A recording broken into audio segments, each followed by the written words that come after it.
están? Buenas. Ánimo. Ánimo, ánimo. Es viernes. Muy bien. Vamos a dedicar este día a preguntas y respuestas. Entonces empezamos. A ver hasta dónde lleguemos. Buenos días, presidente. José Manuel Fuentes, de Capital 21. Presidente, la Ciudad de México registra su menor cantidad de homicidios dolosos, al menos desde hace más de 30 años. Y también respecto a 2018, hay un 20% más de los capitalinos que se sienten más seguros. Le quiero preguntar, ¿a qué se debe esto? ¿Qué opina de estos resultados, presidente? Pues yo creo que en la Ciudad de México ha habido una muy buena política de seguridad desde hace bastante tiempo. Hubo en la historia de la ciudad, en la historia reciente, tiempos en la Ciudad de México de mucha inseguridad. Esto básicamente hasta el gobierno de Espinosa Villarreal,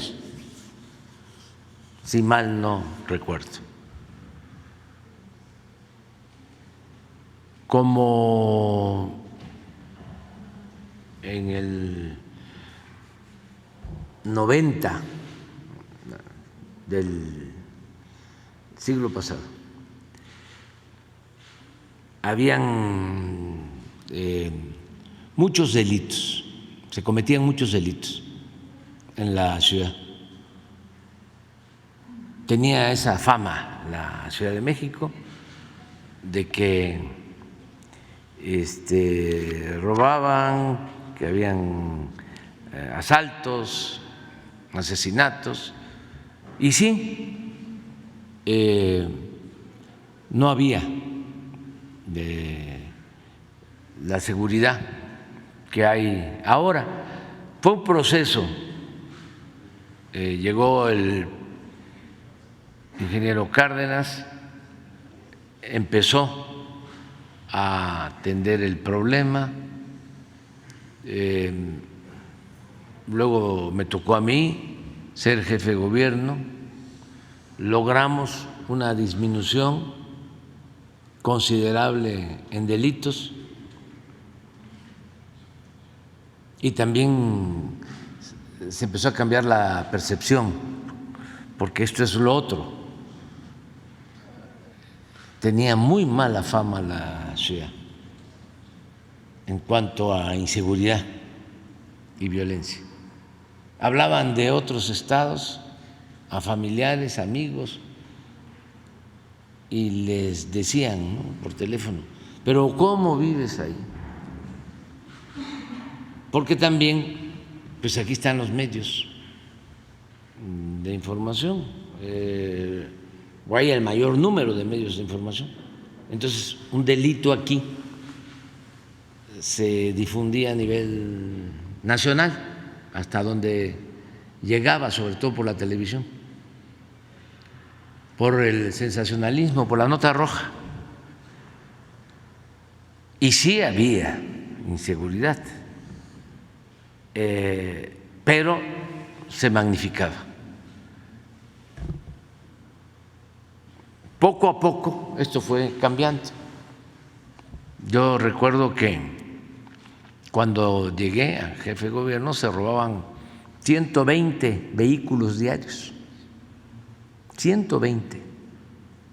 La mitad eran Volkswagen. De esos 120, 60 eran Volkswagen. Porque esa marca, los bolsitos,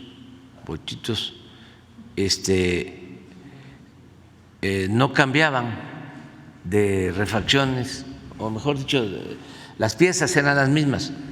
Entonces lo que hacían, sí, se usaban mucho para taxis.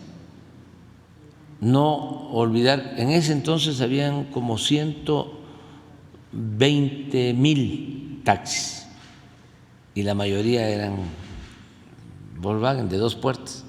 A mí me tocó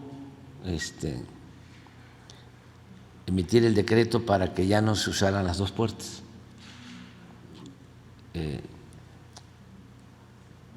Y se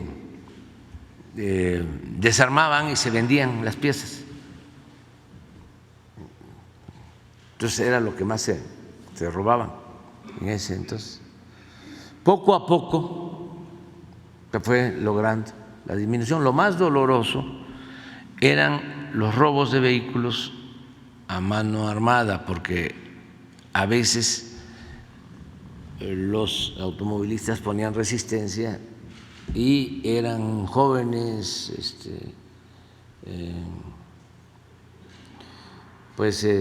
aprendices de sicarios, de delincuentes, y disparaban. Eran muy dolorosos el robo con violencia que causaba la muerte a la persona. Entonces fue eso cambiando. Yo dejé, creo que como en 80 robos diarios, menos de 80. Luego Marcelo Ebrard bajó mucho también, siguió la disminución de robo de vehículo y de homicidios. Cuando yo llegué eran 3 homicidios diarios, lo dejé en menos de 2.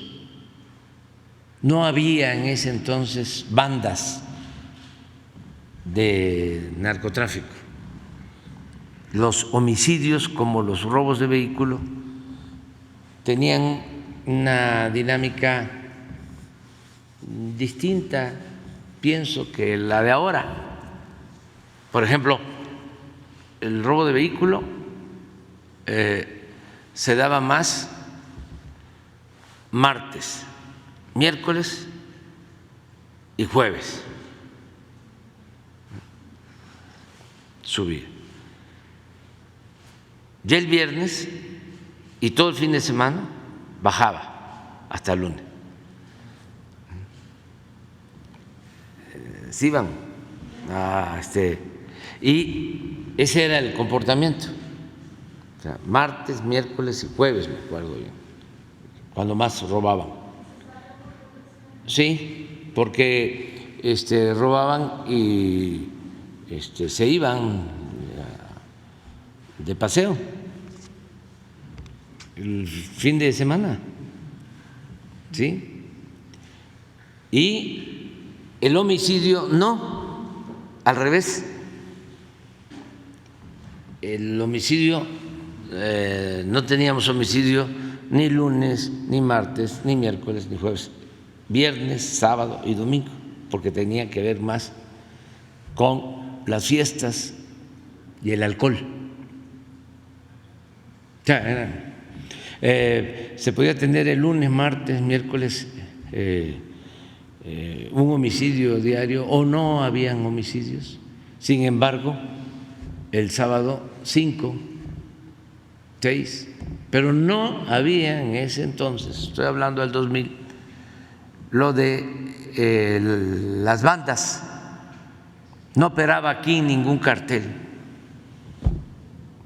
en ese entonces. Bueno, con Marcelo se logra una disminución mayor, tanto en robo de vehículo como en homicidios.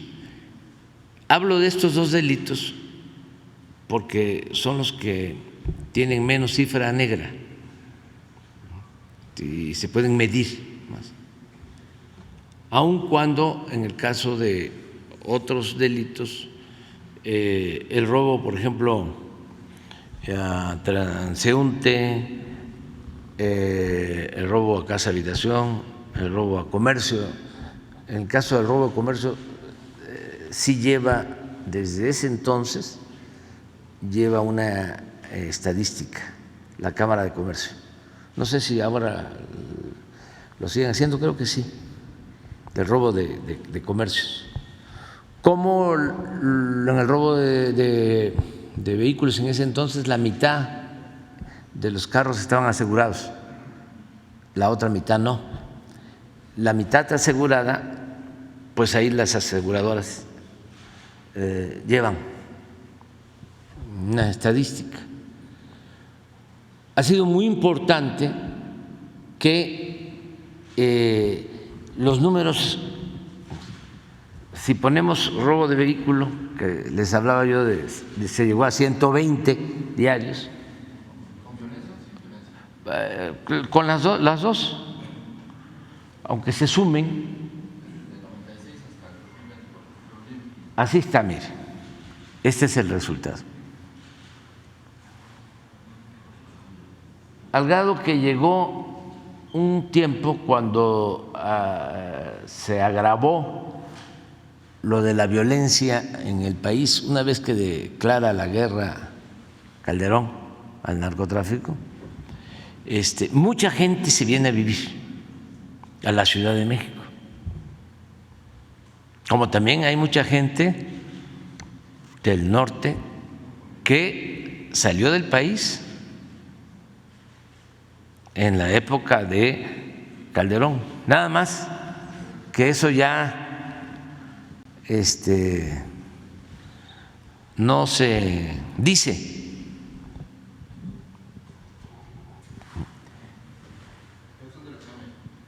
Sí, esta es la Ciudad de México. Este es con violencia, ¿no? Sí, este es con violencia. 3-9 y el otro 12, sí, 15-16 diarios en total. ¿Cuándo llegó a estar en la época de Espinosa Villarreal? En 120 diarios, y desde luego con menos población que la que hay ahora. Entonces, ha sido exitoso el manejo de la seguridad en la ciudad. En el caso de homicidios, a ver, miren, se dio en el sexenio pasado, se dio esto, pero volvió a estar en una tasa de 2.3. Yo estaba por aquí.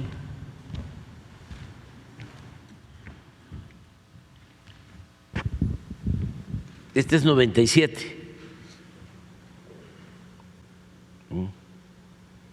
Yo llegué aquí y estuve hasta aquí. Y sí bajó. Y con Marcelo también.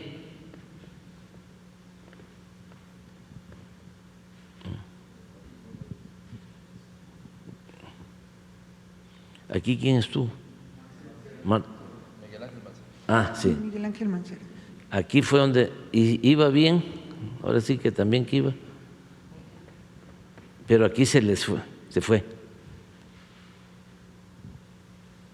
Aquí, 18, mira, incluso 19 también, y empezó a bajar.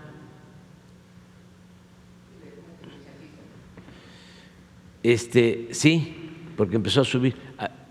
¿No tienes el de homicidios nacional para ver cómo está la Ciudad de México? ¿En qué lugar está?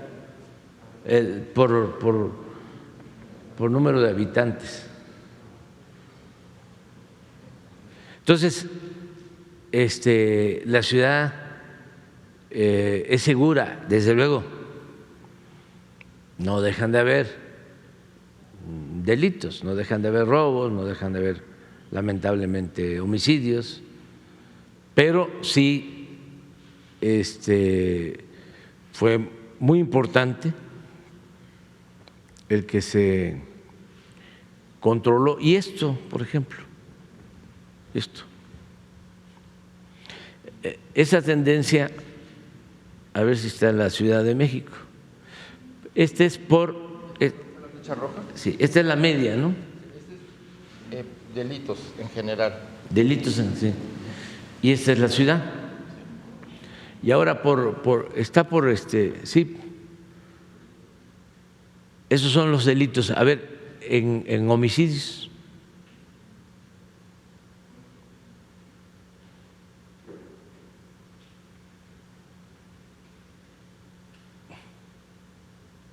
¿Dónde está? Sí.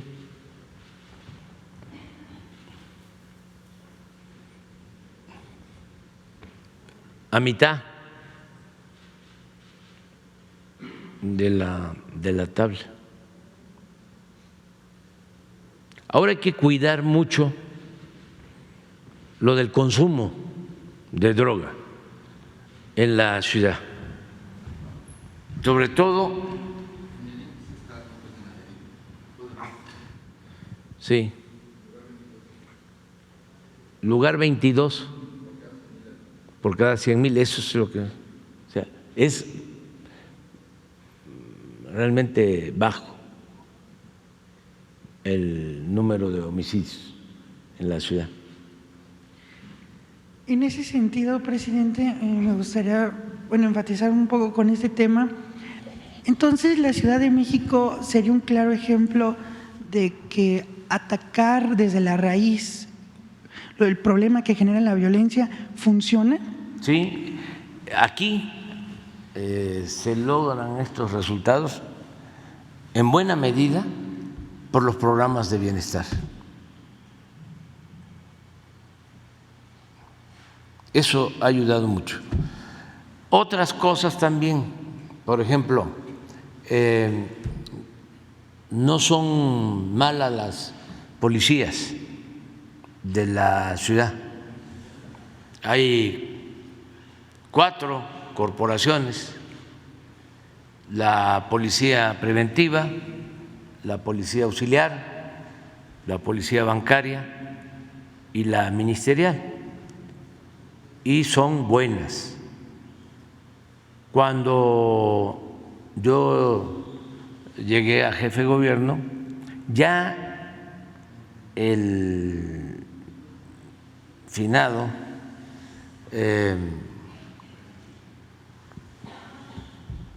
Samuel del Villar había creado una escuela de nivel universitario para lo que antes se conocían como policías judiciales, ministeriales se les llamaba, que podían estudiar, y se empezó a exigir que tuviesen para entrar a esa corporación el nivel de educación media superior, preparatoria terminada, y podían tener licenciatura. Se creó esta escuela, ayudó muchísimo, y las 4 corporaciones son buenas.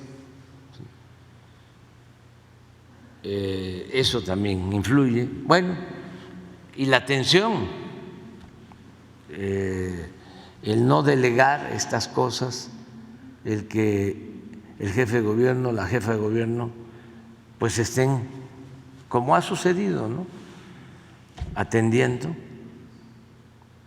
el problema, y por eso los resultados. Es realmente pues muy satisfactorio, ¿no? El que se vive en una ciudad más segura, no perfecta, pero sí una ciudad con más seguridad.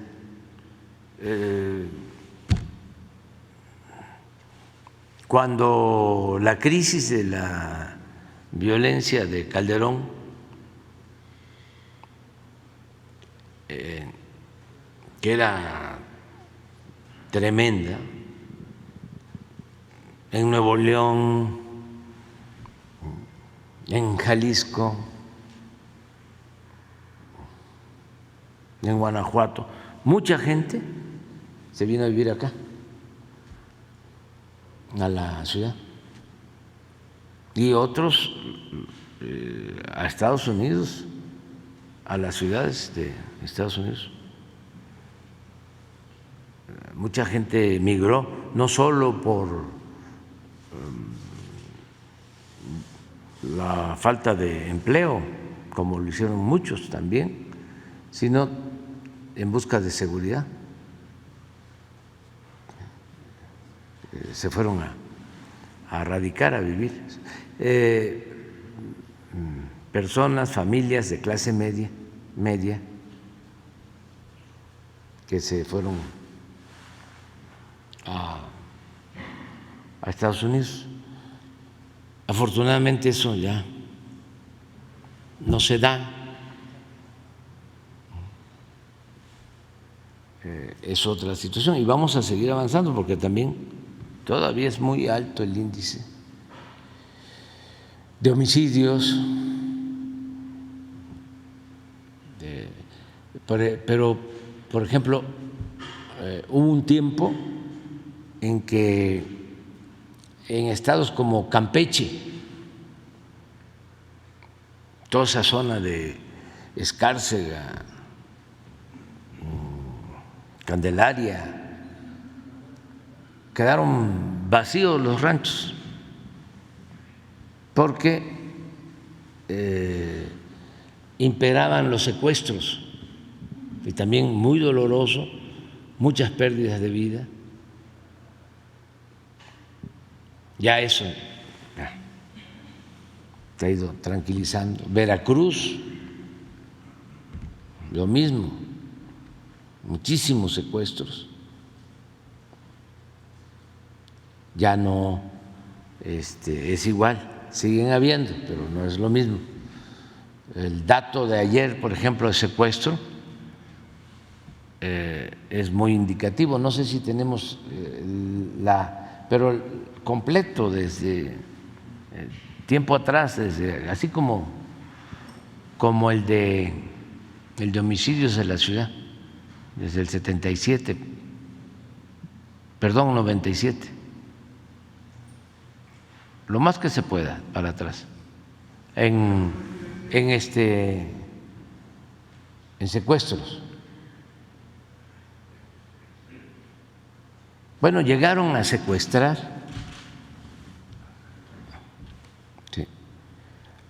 a Gutiérrez Barrios,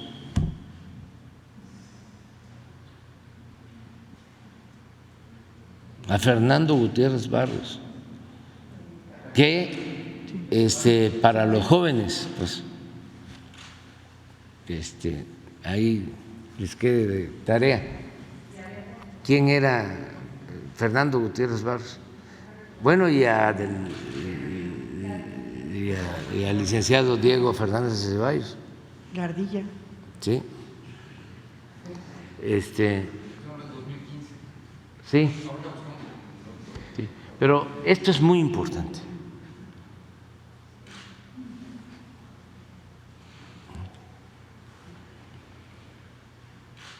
Pero llegar a secuestrar a Fernando Gutiérrez Barrios ya da una idea de el nivel de descomposición y contubernio entre delincuencia y autoridades que existía.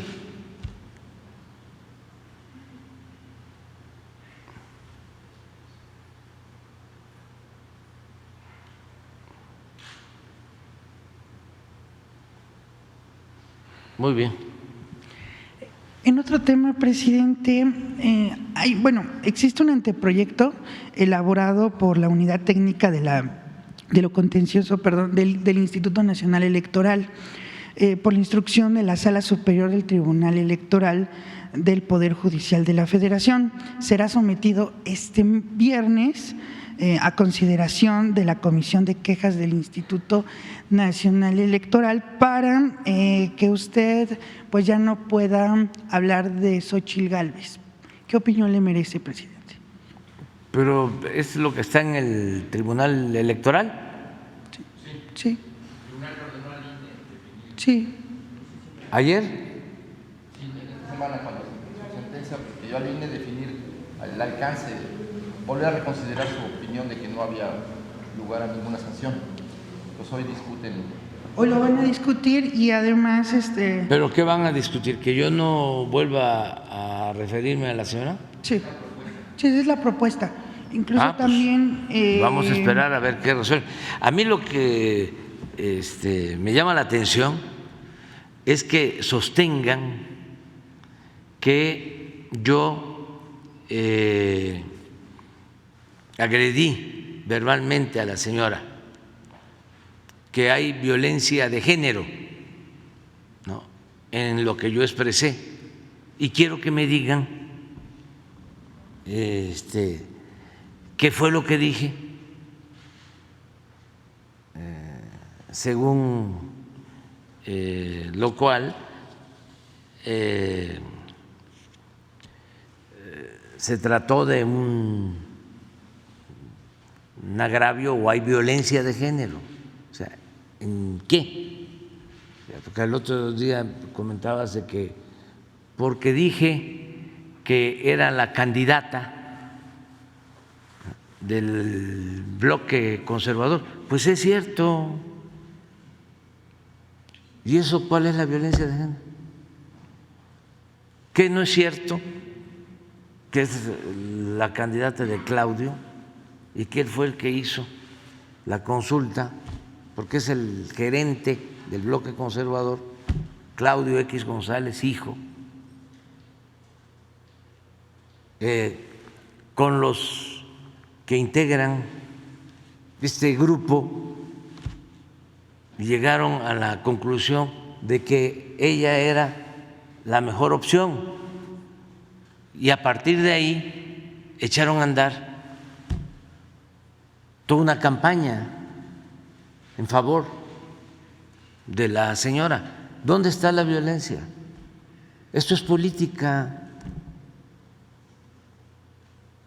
y es lo más legal que puede haber. La política es, si no un arte, si no una ciencia, es un oficio. Pero además es lo que permite que nos organicemos como sociedad. Por eso se le llama a la Constitución, Constitución política de los Estados Unidos mexicanos. No, porque no estoy llamando a votar por nadie. Pero el artículo dice que usted no debe de influir en la equidad de la competencia entre los partidos políticos. No estoy influyendo, estoy hablando nada más de una realidad, que existe un bloque conservador que está en contra de la transformación del país y esto lo he dicho desde siempre, que es un bloque de conservador muy corrupto. Pero después de que Fox se metió con usted en el 2006, que eso violó Fox la Constitución, usted está haciendo prácticamente lo mismo, presidente. No, yo lo que estoy advirtiendo es de que quieren los corruptos, los que saquearon a México, regresar a hacer lo mismo. No somos iguales y tenemos la obligación de advertirle a la gente. Si usted ve que alguien se va a meter a un domicilio a robar, pues lo tiene que denunciar. Pero para eso usted tiene a Mario Delgado, por ejemplo, a los presidentes. No, pero yo no sé, eso es partido. No. El gobierno está obligado a garantizar la justicia, ¿sí?, la honestidad y la democracia. Esa es la función. Y yo tengo el derecho de decir, y además tengo las pruebas de que son una pandilla de rufianes, de corruptos que le han hecho mucho daño al país. Entonces no estoy metiéndome en cuestiones de género. Esto no tiene que ver con hombres, no tiene que ver con mujeres. Aquí he dicho de cómo la maestra Elbester Gordillo le ayudó a Calderón en el fraude electoral. Aquí he dicho de que el fraude electoral que se cometió en el 2006 causó muchísimo daño al país. Presidente, pero ¿por qué no presenta denuncias en la Fiscalía? No, las he presentado durante mucho tiempo y las han archivado. Yo he denunciado a todos, a los corruptos. Es más, he escrito libros denunciándolos y he presentado pruebas. Y ahora lo que hice fue eso. Llegaron aquí y me dijeron, miren, la señora Xóchitl, que la escogen los oligarcas para engañar, y resulta que siendo jefa delegacional, su empresa recibe contratos de desarrolladores inmobiliarios que hacían gestiones en la delegación. Entonces,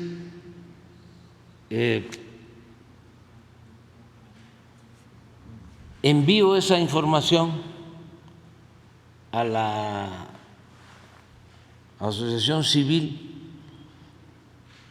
que se llama Mexicanos a favor de la corrupción, para que sus abogados, ¿quiénes son sus abogados de esta asociación? Gómez Mon, este señor que fue Cosío, el exministro Cosío, todos los que han promovido los amparos en contra de nuestras obras, sí, todos ellos, pero no solo no investigan, sino que ellos mismos son los que presentan la denuncia en contra mía, porque supuestamente se violó el secreto bancario de los mismos abogados. Y por ahí leí que la señora Xóchitl, porque le dijeron, oiga, usted tiene de abogados a los mismos de Claudio X González y contesta, sí, pero no me están cobrando nada. Entonces estoy buscando también. Pues claro que no le están cobrando nada, pues que pues es el mismo grupo, ¿no? ¿Cómo se llama? Litigio estratégico. Entonces yo entiendo, ¿no? Que estén molestos porque pues no todos somos aplaudidores, no todos, no tú, pero no todos somos como los dueños de tu periódico, ¿sí? Presidente. Tenemos posturas distintas y qué bueno que existan personas como los dueños de tu periódico que tienen una postura contraria a la transformación. Qué bueno, porque esa es la democracia. Pero que no haya censura. Es el mundo al revés. Ahora resulta de que me quieren censurar, no quieren que yo hable. Presidente. Presidente. No, tengo la oportunidad, como cualquier ciudadano, de manifestarme libremente. Presidente, le quiero preguntar. No, espérate, es que es interesante. Todos los ciudadanos tenemos derecho y tenemos libertades. La diferencia es que usted es funcionario. Sí, pero estoy defendiendo intereses del pueblo, estoy defendiendo, ¿sí?, las causas por las que me eligieron. Pero tiene un buen vocero, ¿por qué no usa al vocero para que emita su postura? Porque a veces no quiere él y entonces la gente dice es muy bueno Jesús, sí, pero hágalo usted también. Entonces como no deja de ser interesante, ¿no?, quitar máscaras. No, imagínese, sin la mañanera, no, si con la mañanera no logramos equilibrarnos,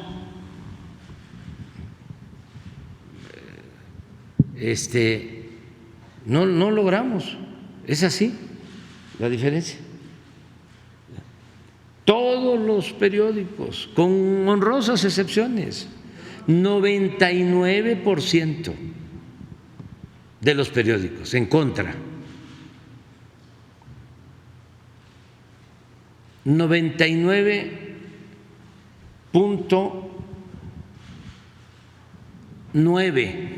de las estaciones de radio en contra, 99.9 en contra, 99.9 de la televisión abierta en contra. Nunca en la historia, desde la época de Madero, se había atacado tanto a un presidente. Y no quieren ni siquiera la mañanera. Entonces, ¿dónde está la libertad? ¿La mañanera se practica en todos los medios de comunicación? No. ¿Ustedes creen que en Televisa reproducen la mañanera? No. Sí, deben de sacar fragmentos, igual en todos. En los periódicos nada, en la radio nada más están buscando qué les parece extravagante de mi parte, en qué pueden cuestionarme. Andan a la casa del gazapo, a la casa del error. En el 14. Ah, sí, en los medios públicos, sí, y en el 11, el 14, en el 11, en los públicos, ahí sí, pero en general en los medios no. Impedimento a la manifestación de ideas de cualquier persona. Ah, sí, pero además es la libertad. O sea, ¿cómo no voy a poder expresarme? Pero además, por eso estoy pidiendo, porque tengo derecho a la defensa, que me digan los magistrados del tribunal dónde está la violencia de género. Es censura porque los magistrados del tribunal, como los jueces, los magistrados, los ministros de la Corte, la mayoría, la inmensa mayoría, están al servicio de la oligarquía, de los grupos de poder económico, los que antes se sentían dueños de México, los que mandaban, los que tenían secuestrado al gobierno, los que saqueaban el erario. Esa es la realidad.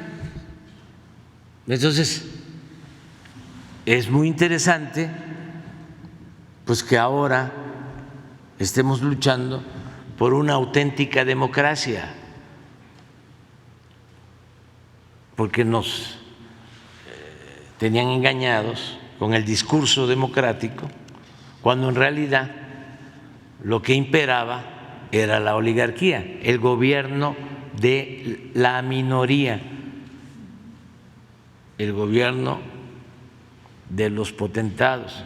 A ver, pongan en el diccionario qué es la oligarquía, en el diccionario, y díganme si esta definición de oligarquía no se parece a lo que se imponía en México, lo que predominaba en México. Díganme si no era una oligarquía. Y luego pones la definición en el diccionario de democracia.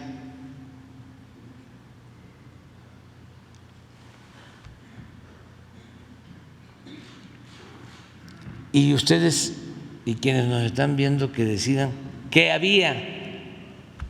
¿Era oligarquía o era democracia? A ver, oligarquía.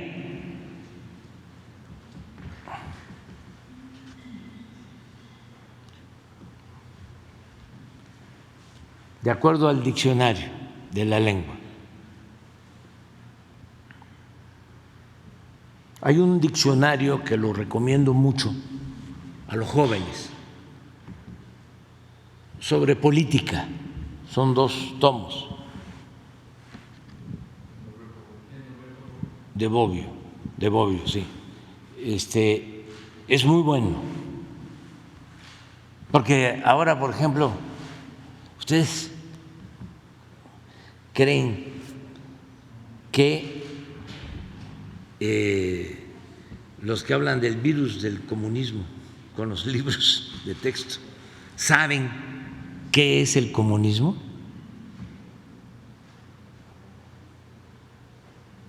¿Creen que saben?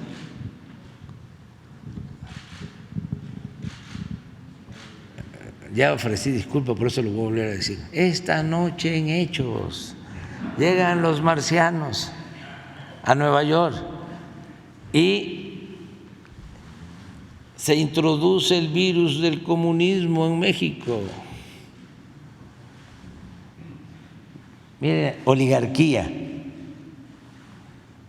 forma de gobierno en la cual el poder político es ejercido por un grupo minoritario, grupo reducido de personas que tiene poder e influencia en un determinado sector social, económico y político.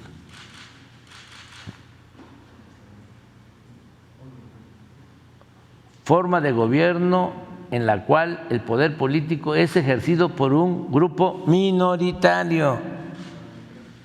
Ahora vamos con democracia.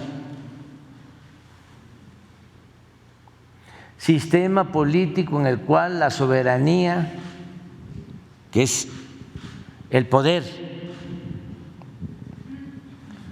reside en el pueblo, que la ejerce directamente o por medio de representantes.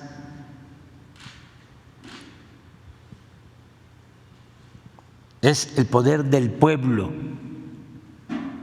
no el poder de una minoría. ¿Qué era lo que había antes? ¿Una oligarquía o una democracia? Ahí queda eso. Ahora sí, adelante.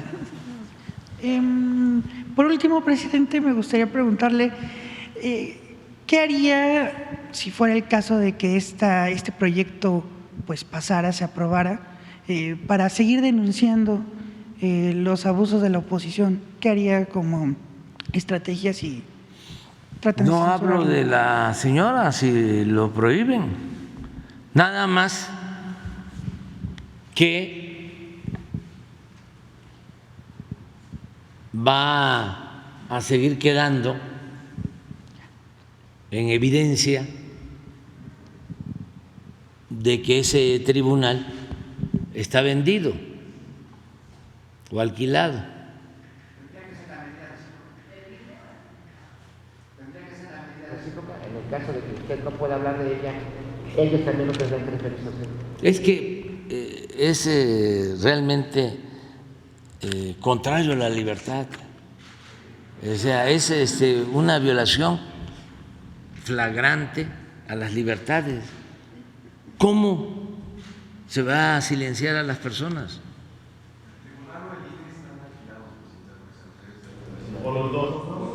Los dos.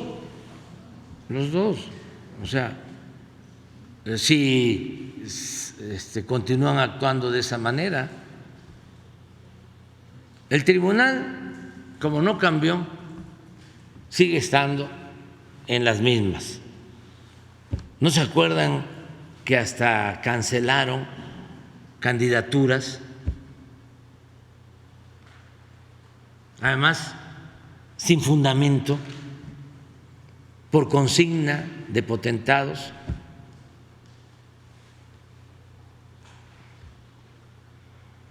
Es parte de el problema que se tiene todavía. Es que la transformación es un proceso, lleva tiempo y hay que ir limpiando, purificando la vida pública, hay que ir acabando con el influyentismo, con el nepotismo, con la corrupción, con todas esas lacras de la política. Pero no es fácil arrancarlas. Los vicios vienen de tiempo atrás. Acaban ayer de dar a conocer de un magistrado del Poder Judicial, que lo destituyeron y lo van a juzgar porque de Estados Unidos se le acusó de estar protegiendo a delincuentes. Un magistrado del Poder Judicial.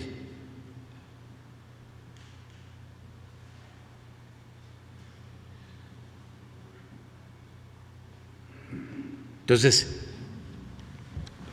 pues hay que continuar respetando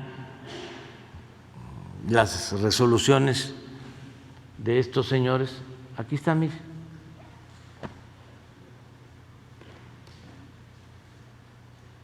Magistrado de circuito. Luego de ser señalado por el gobierno de Estados Unidos de tener supuestos nexos con un cartel, es el Jalisco, ¿no? Nueva Generación, procesado por un cargo de enriquecimiento ilícito. Ya había estado procesado por peculado y fue absuelto en el 22. Pero ayer lo volvieron a enjuiciar, ¿no?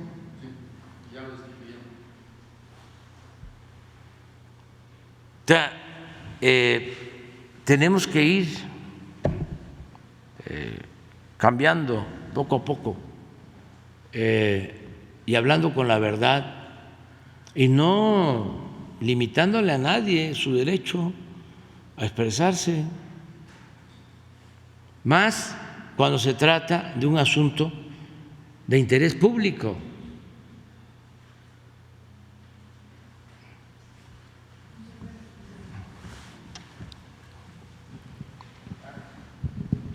Buenos días, presidente. Óscar González, de RELAC 104.5 FM. Dos casos. El primero de ellos, señor presidente, la señora Olda Mesa Mendoza, quien es propietaria de un bien inmueble ubicado en calle Pablo Ruiz Rivas Martínez, de la colonia Escuadrón 201, perímetro de la alcaldía Iztapalapa, nos dice que aproximadamente en el mes de mayo del 2017 conoció a un señor de nombre Jorge Garibaldi García, quien se ostentaba como desarrollador y propietario de diversos proyectos inmobiliarios, en conjunto el Instituto de Vivienda del Distrito Federal, hoy Ciudad de México, el INVI, mismo que ofreció participar en uno de los proyectos del predio que mencionó, a lo cual terminó convenciéndose, pues era una buena oportunidad para vender el terreno y así poder obtener una ganancia por ello. Con fecha 13 de noviembre del 2018, la señora con el carácter de fideicomitente A y representada por el señor Jorge Garibaldi, a quien le otorga un poder general para pleitos y cobranzas, actos de administración y actos de dominio, con el fin de que llevara una edificación de vivienda para los beneficiados. Con fecha 7 de julio se le convocó a tratar estos asuntos de este bien inmueble con la subdirectora de lo consultivo, donde no sabía ni tenía conocimiento esta persona de la problemática que se tiene sobre el predio, ya que ni el expediente lo había leído, con el fin de darle seguimiento a las instrucciones de la doctora en ese entonces, Claudia Chimbo. Dicha entrevista solicitó que fuera a hablar con el licenciado Javier Melchor González, de la Dirección Jurídica de Asuntos Inmobiliarios, donde la atendió el asistente precisamente de forma grosera y altanera. El predio que se hace mención, propiedad del INVI, ya que se había entregado a través de su apoderado, por lo cual no se podía hacer nada. De lo antes narrado, se manifiesta que entre el notario público Jesús Castro Figueroa, funcionarios del INVI, Grupo Afirme, así como el apoderado, en su momento se aprovecharon de la ignorancia de la señora Olda para confabulizarse, para desposeer del predio, ya que nunca le explicaron los alcances de otorgar el predio a título gratuito. Se informó que se cubriría valor comercial. No se explica cómo pudo formar un fideicomiso sin que existan beneficiarios y que él mismo no se encuentre en la base de datos de dicho Instituto de la Vivienda. Ahora bien, uno de los principios de su gobierno es no robar, no traicionar y no mentir. Es el caso que se constituyó en las instalaciones del INVI y no solucionan el problema, ya que una persona mayor y del estado vulnerable de dicha institución al no resolver la problemática. ¿Qué se podría hacer, señor presidente, en este caso? Pues hablar con el jefe de gobierno, con Martí Batres, para que se ayude a la señora, se le informe qué sucedió, cómo está la cuestión legal y ver si no hubo irregularidades en el proceso. Eso es lo que te podemos ofrecer. Habla con Jesús para que pongas en comunicación a la señora con Martí Batres. Muy bien, gracias, presidente. Por otro lado, en el año 1973, el señor Miguel Gutenberg Martínez Vidal adquirió también un terreno, pero esto en Cuernavaca, Morelos, con dirección Isidro Favela, número 32, de la colonia Chapultepec. Desgraciadamente, esta persona de la tercera edad enferma, teniendo que trasladarse a la Ciudad de México, de Cuernavaca a Ciudad de México, para ser intervenido en el Hospital Siglo XXI, practicándole varias intervenciones quirúrgicas, por lo que tiene que permanecer aproximadamente aquí un año entre la pandemia y sus recuperaciones. Es cuando repentinamente recibe una llamada de un vecino de Cuernavaca manifestándole que su bien inmueble se observan varias personas con maquinaria amenazando con demoler el bien inmueble. El señor Miguel Gutenberg, cuando acude a hacer pagos de impuestos, no se lo aceptan porque ya está en nombre de otra persona. Por ello es que acude a levantar su denuncia por el delito de despojo con número de carpeta 2953 del año 2023, donde hasta la fecha únicamente existe la declaración del señor Miguel Gutenberg de 83 años. Es decir, la Fiscalía ha puesto muchas trabas y no avanza la carpeta de investigación. Además, le argumentan las personas que intentan despojarlo que cuentan con un contrato firmado por él, por el señor Miguel Gutenberg, el cual nunca ha firmado a nadie en ningún momento. Por lo cual le pide también un apoyo, señor lo vemos presidente. aquí con Rosa Isela Rodríguez. Pero él tiene la posesión, él está viviendo en la casa. No, ahorita ya empezó y ya no tiene la posesión. Sí, de todas maneras, ¿no? Que Rosa Isela lo atiende. Ok, gracias, presidente. Adelante.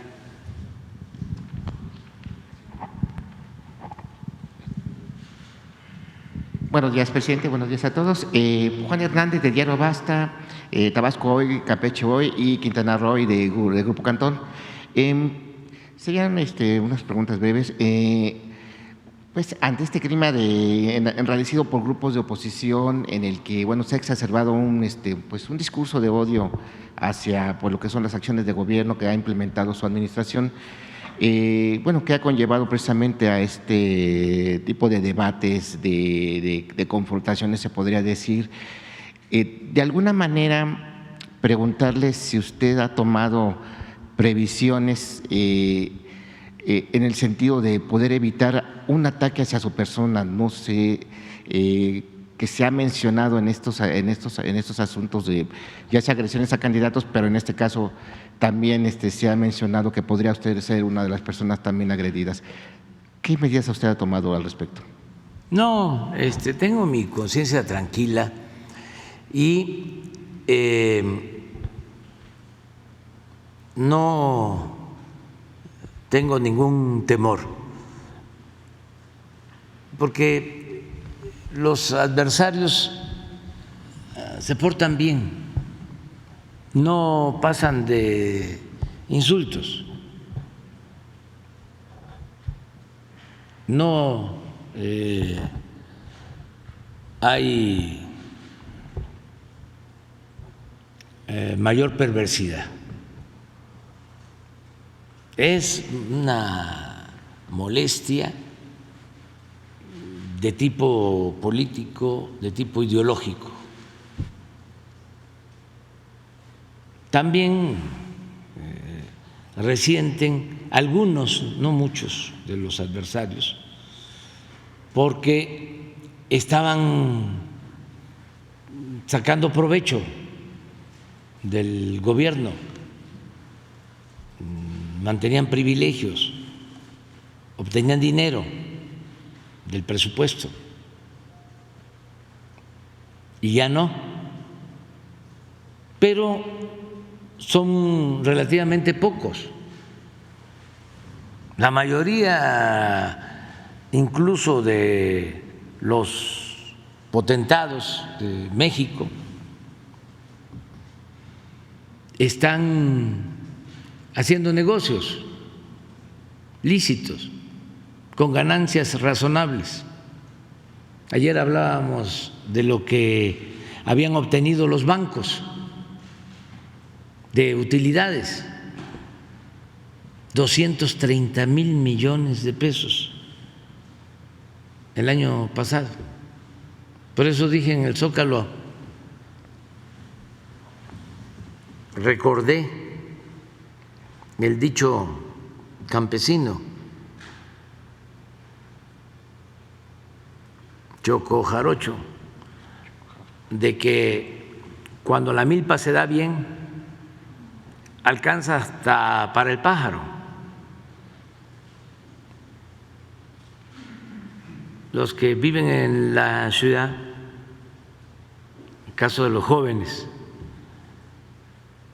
a lo mejor no tienen una idea de la importancia de este símil, pero en el campo, cuando se siembra el maíz, en la milpa se ponen lo que se conocen como espantapájaros, unos palos con una camisa, se le pone un sombrero viejo para que el pájaro no llegue a comerse el maíz, que crea, piense que hay gente cuidando en la milpa.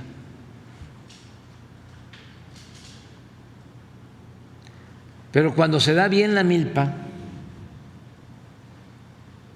que es buena la cosecha, dicen los campesinos, alcanza hasta para el pájaro. Lo que ha venido sucediendo afortunadamente en nuestro país es que a la mayoría de la gente le ha ido bien, casi a todos, hasta a los de arriba. Lo que me llena de satisfacción es de que a los pobres, en la medida, ¿no?, de las circunstancias, proporcionalmente les ha ido mejor. Eso es lo que registra la encuesta del INEGI, de que al decil, es decir, al sector de más pobreza, es al sector que más se benefició, es el sector que más se benefició en cuanto a su incremento de ingreso, pero los de arriba también, menos, pero es proporcional, pero a los de abajo les fue mejor. Entonces, ¿qué empresario, verdadero empresario, porque hay que distinguir entre el traficante de influencia y el empresario, porque hay muchos que actúan como empresarios, pero no son empresarios en sentido estricto, son traficantes de influencia.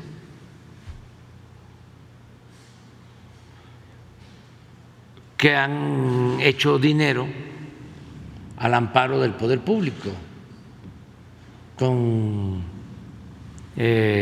corrupción, con tranzas, pero esos no son empresarios. Pero ¿qué empresario puede decir que le ha ido mal? Pregúntenle a los empresarios de Walmart si venden menos, a Chedraui. Ya hablamos de los bancos, pregúntenle a los de Bancomer si les ha ido mal. Y a muchos, pues qué coraje puede haber, solo las diferencias políticas e ideológicas. Nosotros no le hacemos mal a nadie, nosotros buscamos la felicidad de todos y no odiamos, por eso no tenemos nada que temer. ¿Cuál sería su mayor blindaje para usted? Para usted, ¿cuál es su mayor blindaje? El pueblo, bueno, lo más importante es mi conciencia. Ese es mi tribunal. Por eso me pueden estar insultando y si estoy bien con mi conciencia, estoy bien conmigo mismo. ¿Qué es la felicidad? Siempre lo digo. Es estar bien con uno mismo, estar bien con nuestra conciencia y estar bien con el prójimo. ¿Usted ha estado en un momento de infelicidad? ¿No ha sido feliz? ¿Felicidad? ¿En qué momento usted no ha sido feliz? Bueno, como cualquier ser humano, tiene uno momentos de tristeza, momentos de alegría, así somos los seres humanos. Pero hay cosas que lo hacen a uno muy feliz. Por ejemplo, el ayudar al prójimo. Esto que salió la semana pasada, les dije, estoy contento, estoy muy feliz, porque dedica uno esfuerzo, tiempo, fatigas a que se combata la pobreza, a que no haya tanta desigualdad. Y puede ser que aún teniendo buena voluntad no se logre por distintas razones. En política tiene mucho que ver la suerte. Y yo soy en eso un afortunado. Porque imagínense si vengo diciendo desde hace años, por el bien de todos, primero los pobres, y lo puedo constatar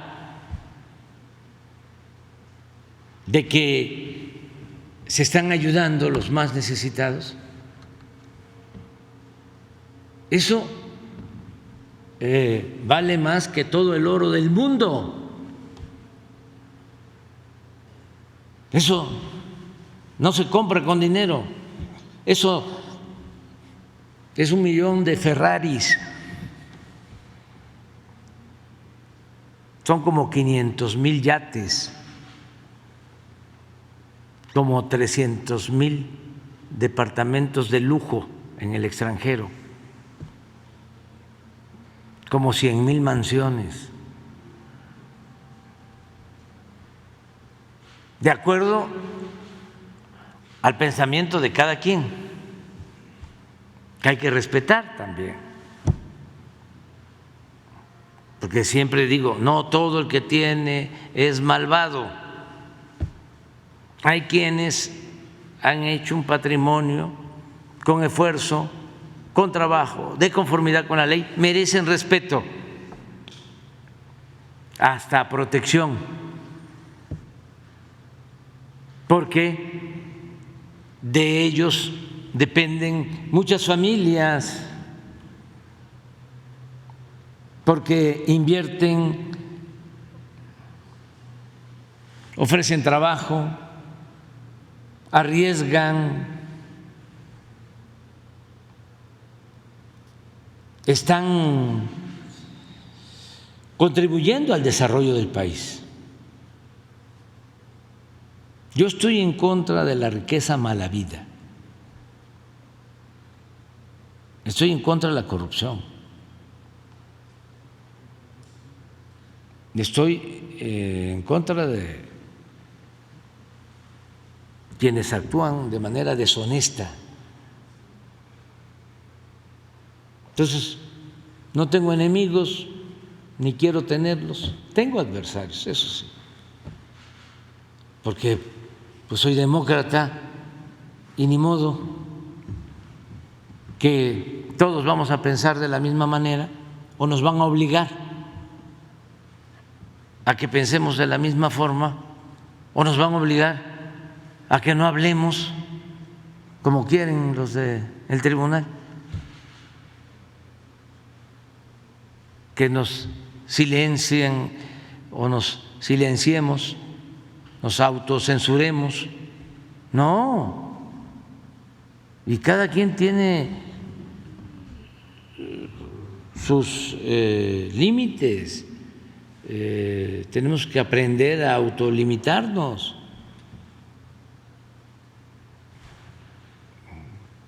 No decir ninguna grosería, no insultar a nadie, nada más dar a conocer todo aquello que uno considera daña a los demás. ¿Cómo no voy a denunciar la corrupción si es el principal problema de México? Si es lo que impedía que el país saliera adelante. Si por la corrupción se produjo una monstruosa desigualdad económica y social, ¿cómo no vamos a denunciar y a combatir la corrupción? ¿Qué vamos a aplaudirla? Como insinuaban antes, que había que triunfar a toda costa, sin escrúpulos morales de ninguna índole. Y sí se puede, desde luego, con trabajo y de conformidad con la ley, avanzar, pero si se usan los cargos públicos para enriquecerse,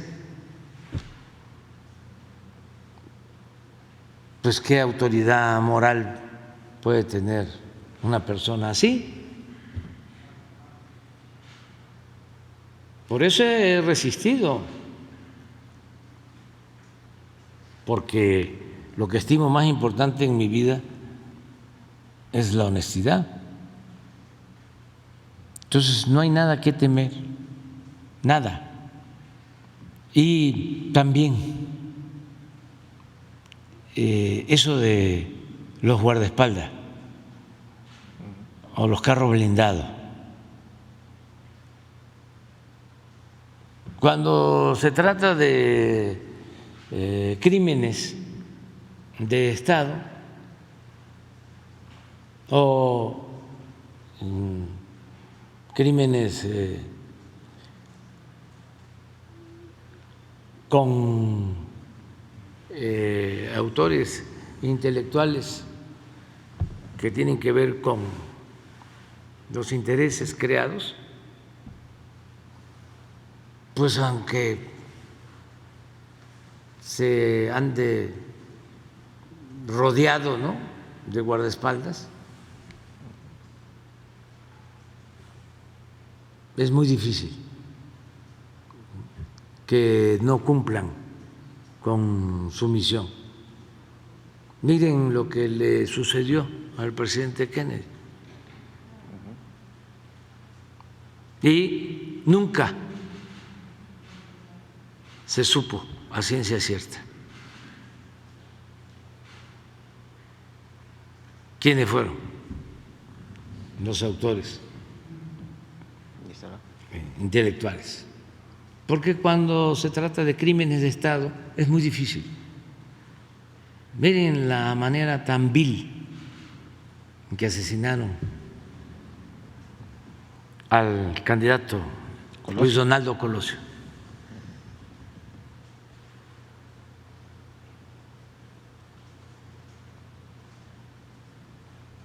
Eso es un atraso, ¿no?,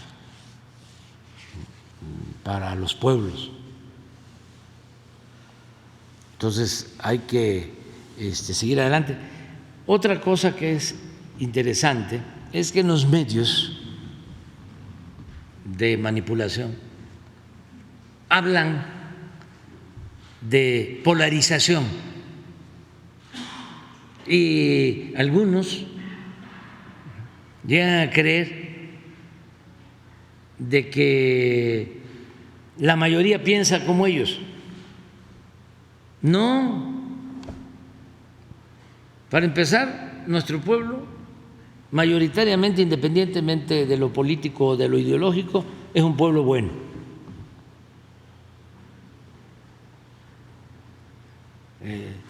Muy humano, muy solidario, muy fraterno, para empezar.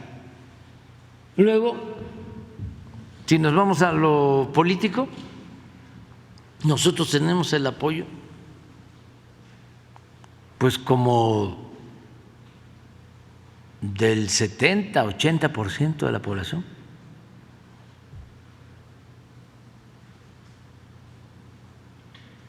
O sea, no hay polarización.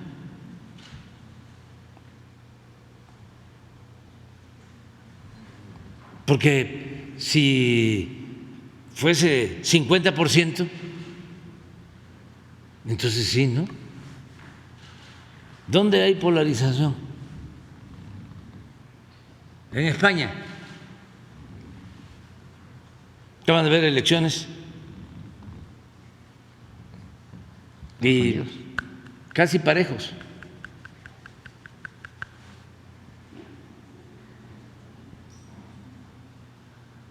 Pero aquí la gente nos apoyó y nosotros ganamos con 20, 30 puntos de ventaja al PAN, a su candidato. Y ahora está igual. No, está mejor.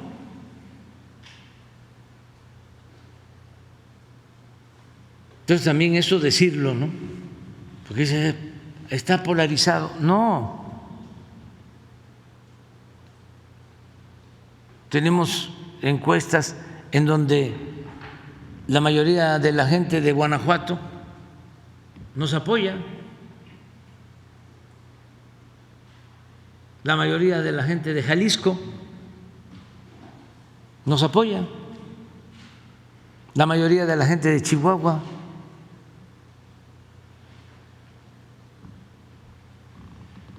Apoya la transformación.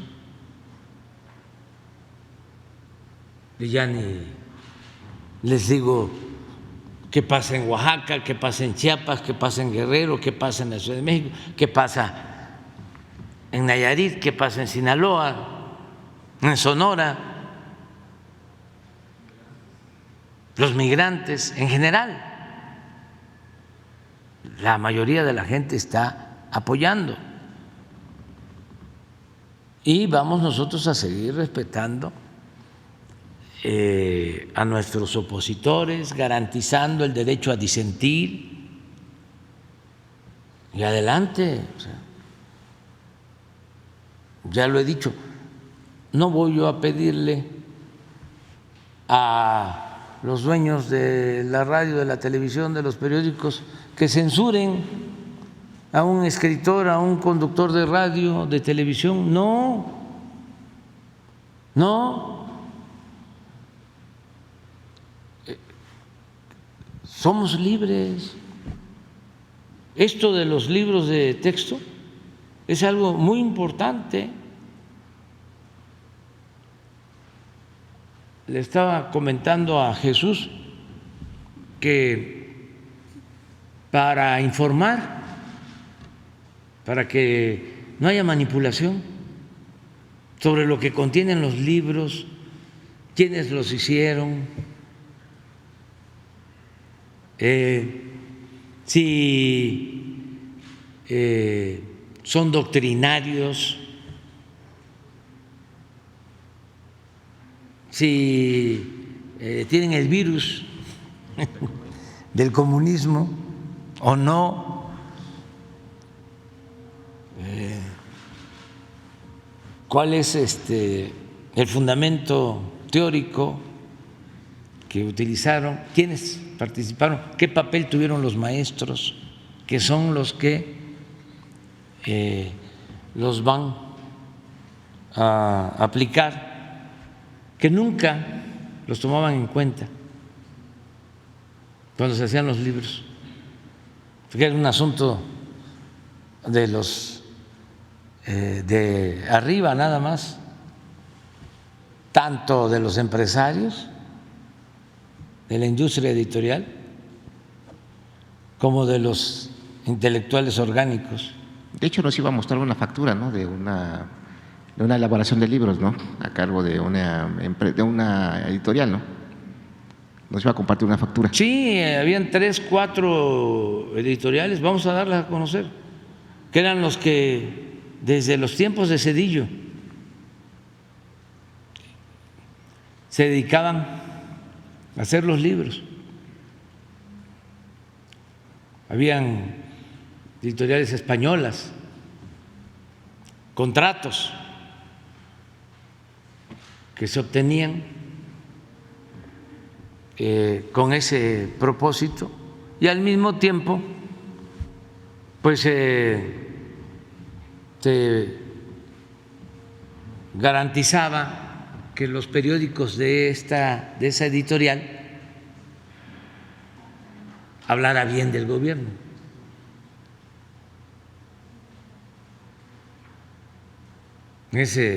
Acuérdense que cuando Calderón, en la elección fraudulenta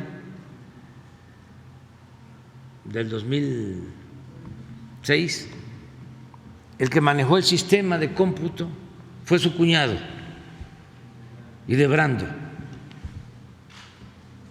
cuando el fraude, el cuñado de Calderón. Y luego se impone a Calderón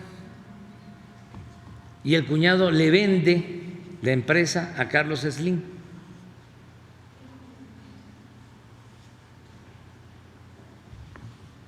Y el otro cuñado se va a trabajar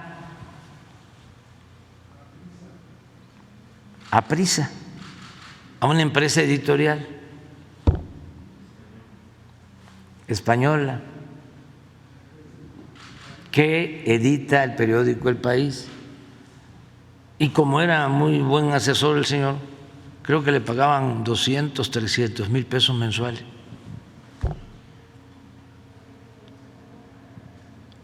Igual de lo que ganan ustedes.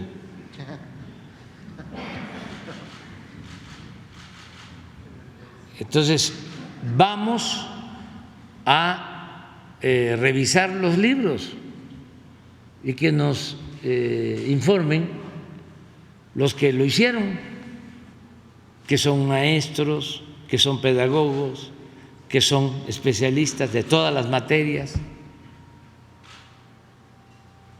libro por libro.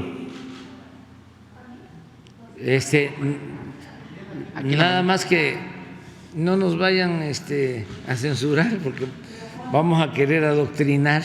¿Cuándo sería esto? Vamos a difundir el virus del comunismo aquí. Sí, lo vamos a hacer. O sea que pero lo vamos a hacer no en la tarde, ¿les parece? En la tarde. O sea, yo creo que con una semana o 2 semanas en la tarde vamos a pensar de 5 a 6, ¿les parece? Conferencias vespertinas, digamos. O para que haya más diálogo circular, de 5 a 7. Aquí.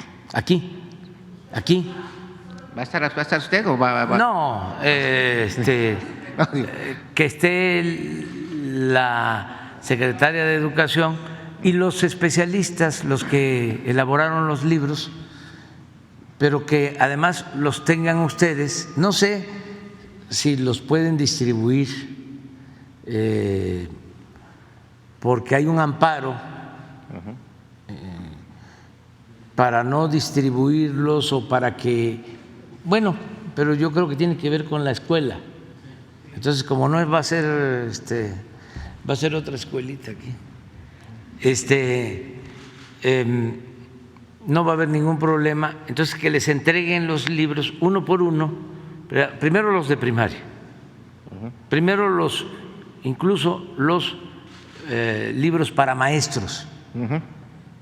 Los libros para maestros son ejemplares que se van a distribuir, son como 170 millones, pero son los libros de primaria, preescolar, primaria, secundaria, y los libros para maestros y los libros también complementarios de consulta, todos los libros. Entonces, si les parece, se puede iniciar el lunes. El martes. ¿El martes? Bueno, el martes. Entonces, este martes. Ya el próximo, ¿sí? Serían entonces Sí, el próximo, para para que se tenga toda la información y que los papás que quieran conocer sobre los libros y también se respondan todas sus preguntas, ¿no? Que hay existe, por ejemplo, una imagen que se repite y se repite y se repite y se repite y se repite en los que están en contra, ¿no? Es una imagen que no voy ahora a mencionar, pero que se puede aclarar, ¿no? Sobre eso y todo, y además lo perfectible que son todos los textos.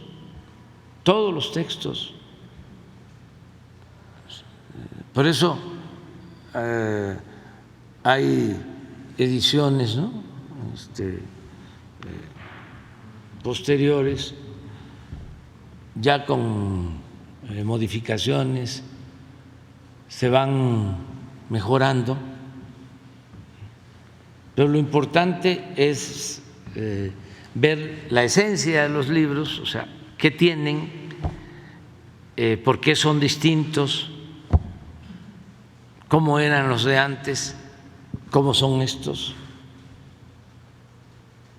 y cuál es la fundamentación de los pedagogos, de los que hicieron los libros, que tardaron muchísimo tiempo, participaron cientos de especialistas,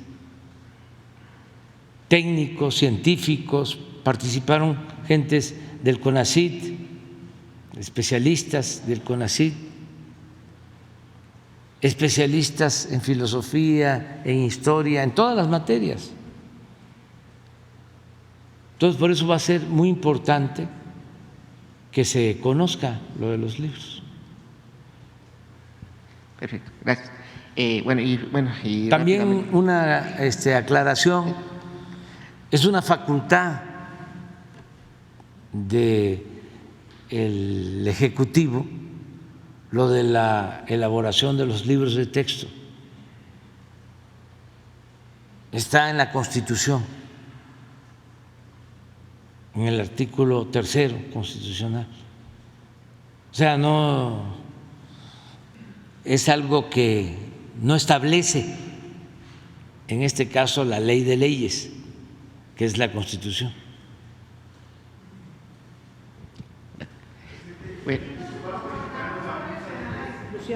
¿Mande? ¿Sí es legal que los gobernadores puedan frenar la distribución tratándose de una facultad federal? No podrían hacerlo, pero tampoco es como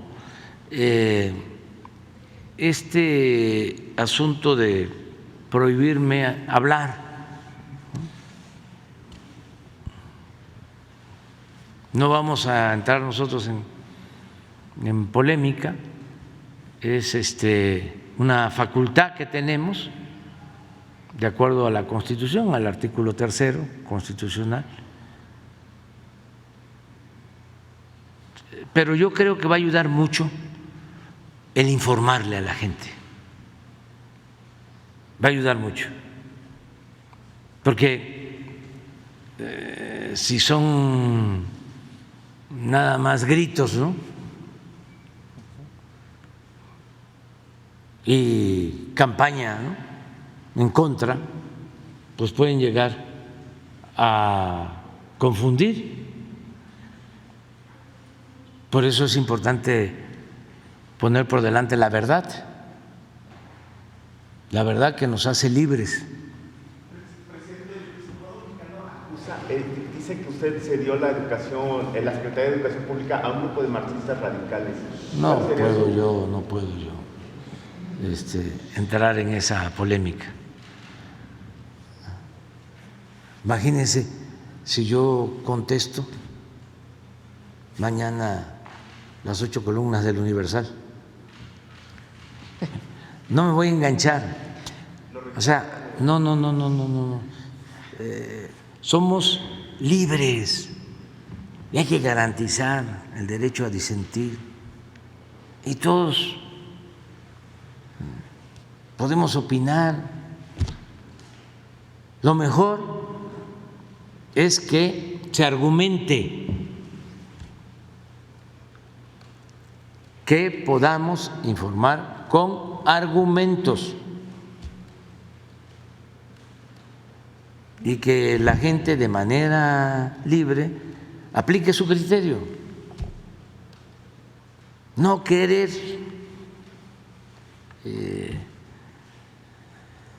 manipular,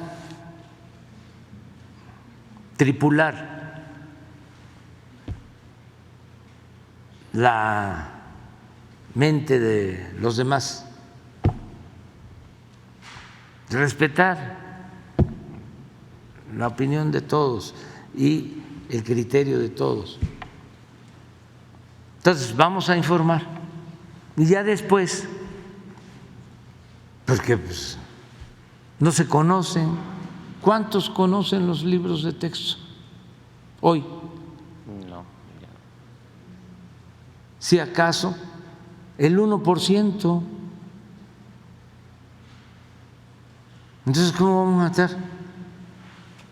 estar hablando de algo que no conocemos, nada más por lo que nos dicen, que ahí viene el comunismo, ¿no? ¿Se acuerdan cómo decían que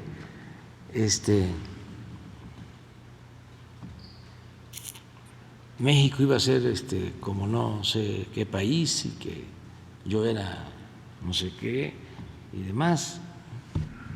Peligro para México. Y hay populismo Y hay todavía, ¿no? Porque pues hay quienes pues son muy obcecados y le siguen creyendo a Claudio X González de que se está destruyendo el país. A ver, ¿en qué se está destruyendo? ¿En lo económico? ¿Se está destruyendo? Claudio, a ver. ¿En lo social se está destruyendo? ¿Qué no se está atendiendo como nunca a la gente más necesitada? ¿Eso es destruir el país? ¿En qué? ¿Está destruyendo el país la corrupción como lo destruía antes?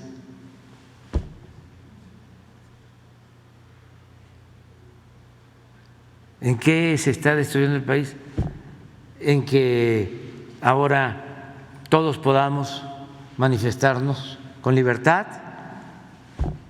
Se está destruyendo el país porque hay persecución a periodistas,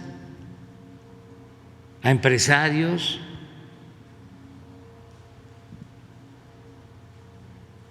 ¿En qué se está destruyendo el país? Sí, hay libertades plenas en México. En violencia, todos los días trabajamos para garantizar la paz y vamos avanzando en ese propósito. Se está destruyendo el país porque ahora, como sucedía antes, dominan los narcotraficantes. Se está destruyendo el país porque ahora la secretaria de Seguridad es como García Luna.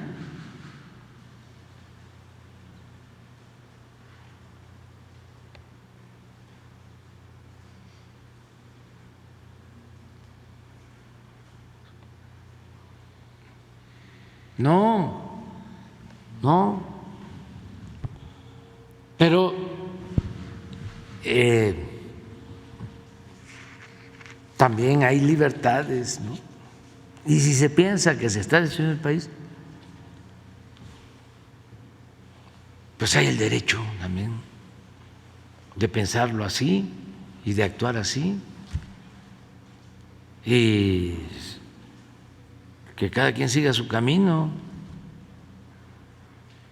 Somos libres. Pero el caso de los libros va a ser muy importante porque va a ayudar bastante a que se aclaren las cosas. Llegó a decir mi amigo Javier, que también me recordó a Claudio, le voy a decir, con los niños no.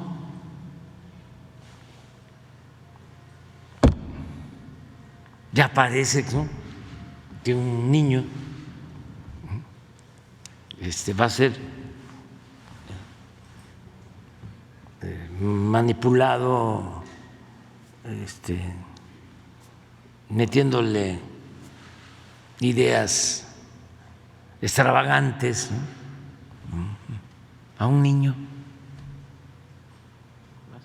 Es que Claudio, cuando querían imponer la reforma educativa de manera hipócrita, porque son muy cretinos,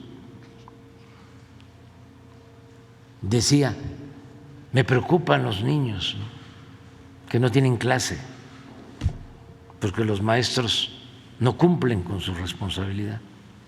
Me preocupan mucho los niños. Puro cuento, pura hipocresía. desde que estamos en el gobierno, han habido paros en las escuelas.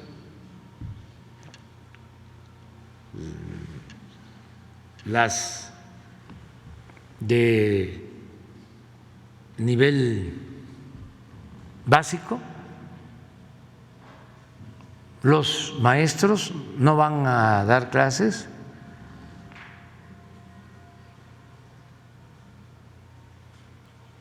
No, ahora es distinto, porque los maestros protestaban porque los querían pues someter, y además los insultaban,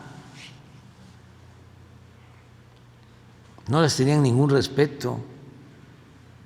Estos fifís, reaccionarios, corruptos, faltando el respeto a nuestras maestras, a nuestros maestros. Si lo que somos se lo debemos a nuestros maestros, a nuestras maestras. ¿Qué no se acuerdan ustedes de las maestras, los maestros que nos dieron clase en la primaria? Yo sí, de la maestra Guadalupe Antonio allá en mi pueblo, en Tepeditán, que me daba 6º grado, o el maestro Joaquín González, que me dio 4º, y que además era bueno para el béisbol, el maestro. Gente buena, todos los maestros. Siempre se respetaba a 3 personalidades en los pueblos, ¿no? Cuando llegaba el médico, que llegaban a hacer su servicio social, al sacerdote,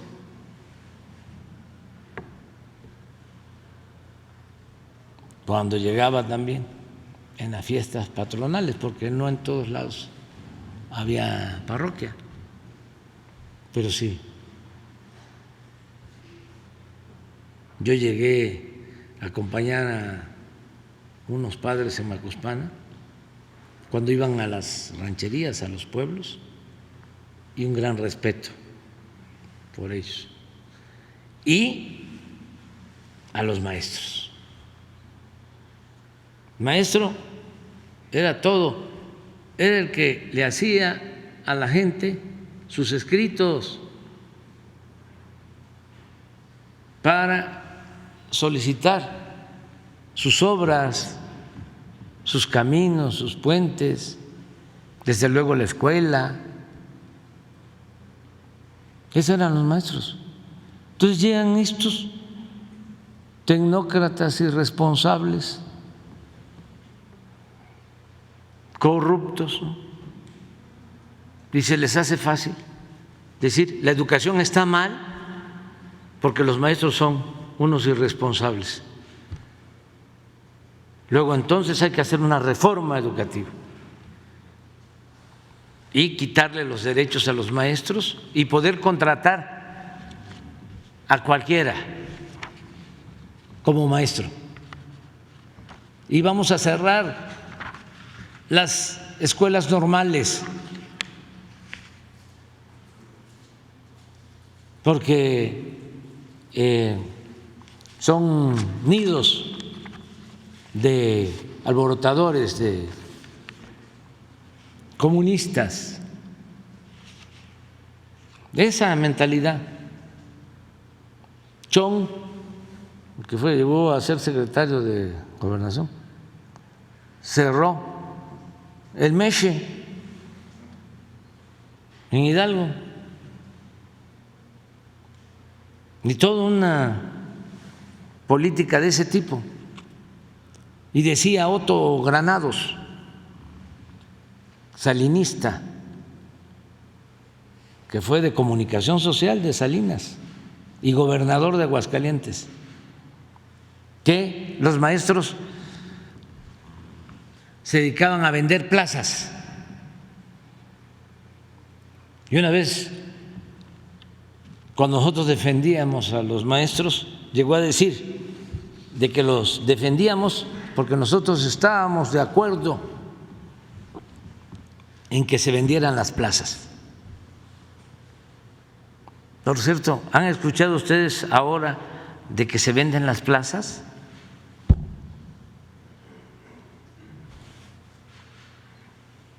Me acuerdo que esa vez le contesté, con todo respeto. Le dije que el único que vendía plazas era él, porque cuando fue gobernador de Aguascalientes vendió la Plaza de Toros. Ya vámonos a desayunar ya. Además me voy a la gira al sureste, al Tren Maya, a la supervisión. La violencia en Guerrero, ¿qué va a hacer con lo que está sucediendo? Subió 15% la violencia en Guerrero, y Chiapas están anunciando organizaciones sociales que hay riesgo de un levantamiento social. Estamos trabajando para serenar el país, para garantizar la paz, la tranquilidad. Todos los días estamos en eso, todos los días. A ver, contéstame algo. ¿Sabías de algún gobierno en el que se reuniera todas las mañanas el presidente y el gabinete de seguridad para atender el problema de la violencia? Es algo inédito, pero pues no por levantarse más temprano, pues… Tampoco sirve, ¿verdad? Eso. Hay que seguir durmiendo. Eso es lo mejor. Bueno, adiós, adiós. No, pues es muy inhumano todo eso que está sucediendo.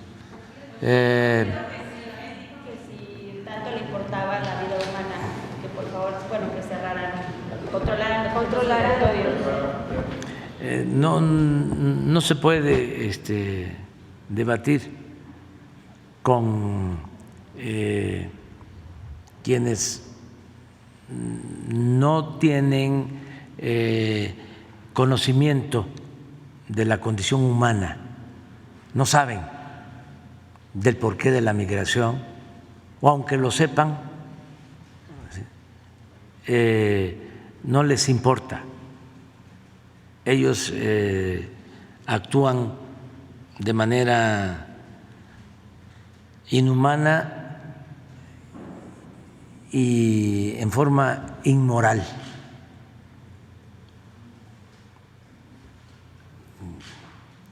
Pero yo creo que en sus iglesias los van a cuestionar.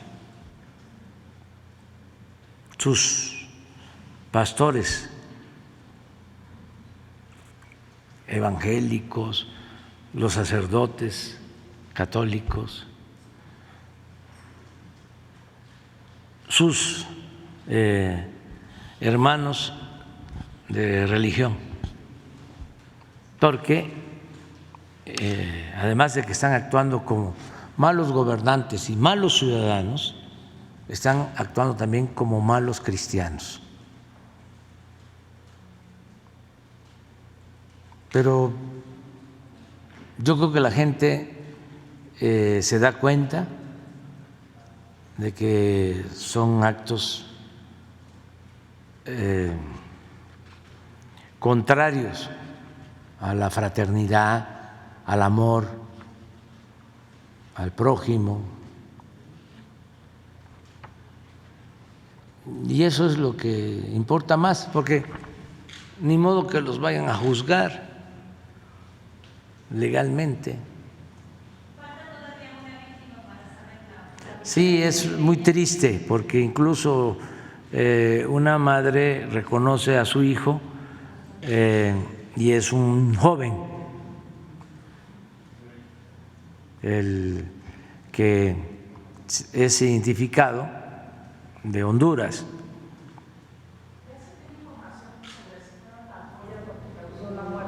Están haciendo toda la investigación sobre lo que realmente sucedió, pero hay que esperarnos. Bueno, adiós, adiós.